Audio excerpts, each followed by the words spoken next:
outline, if you will. If you do this once or twice, and then you can move straight on into the second phase of instruction, and this is what we call We Do It. Now with We Do It instruction, essentially the teacher and the class together are constructing the frame. And so as they're exploring the new topic together, they're figuring out what are the main ideas and what are the essential details that should be listed.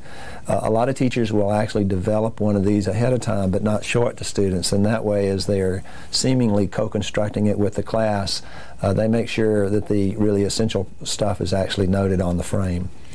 What we recommend is that you do a minimum of 5 to 7 We Do It's, where you're doing 5 to 7 different graphic organizers, where you're constructing them with your class before you move to the next phase of instruction, which is what we call Y'all Do It.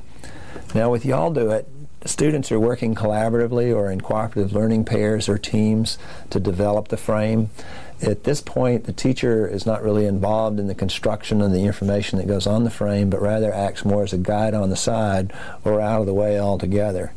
In essence, what's happening is instead of the teacher supporting the learning process, peers are supporting each other.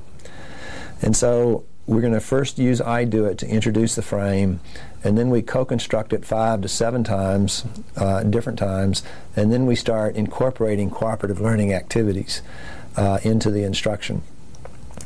Before we move to the next phase of instruction, one of the things we've learned is, again, we need to do about 5 to 7 cooperative learning activities using the frame before we move on to You Do It. And this is where students are using